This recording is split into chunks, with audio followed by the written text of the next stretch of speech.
Again is the assassination of Malcolm X and Dr. Martin Luther King.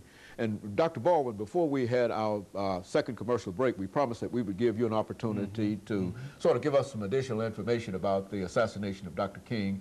Of course, Dr. Al-Hadid will sort of feed in off that. Yeah, I wanted to pick up on a point that Dr. Al-Hadid made about the possibility of the two men coming together. There are two reports about what happened in the weeks prior to Malcolm's assassination. Dr. Kenneth Clark, the black psychiatrist, and also William Consular, who was a civil rights attorney. Both men reported that Malcolm and Martin had scheduled a meeting for February 23rd, 1965. And of course they were to meet in Dr. Clark's office at City College there.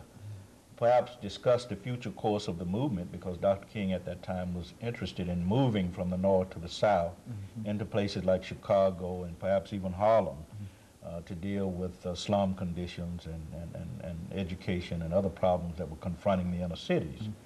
As Dr. Al-Hadid pointed out, Malcolm was assassinated on February 21st, 1965, 2 days before that scheduled meeting. And one wonders what would have happened had they had the chance to really meet and talk and to sort of map strategy for the future. I think that too had some influence on the assassination, certainly of Malcolm X, because the meeting was planned about 2 weeks in advance of the assassination. And of course, there was no way that the power elite could allow these two forces to come together in the struggle. I mentioned also before the break that about these two schools of thought on King's assassination. Now, in the early years, 1970, William Bradford Huey published a book called He Slew the Dreamer, and he advanced this lone assassin theory about James Earl Ray being the only assassin, and that theory has lasted up until now. Gerald Posner a couple of years ago published a book called Killing the Dream, where he advanced that same theory. But I think the prominent theory today is the conspiracy theory.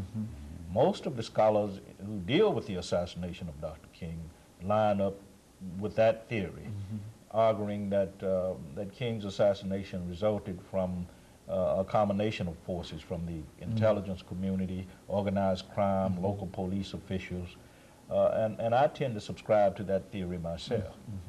You know, Dr. Al-Hadid, Dr. Baldwin has indicated the violence associated with both these assassinations, but I think you also indicated during the break that this was also a period of the bloody 60s in which not only are we dealing with the assassination of King and Malcolm, but we're also dealing with others. Speak to that issue.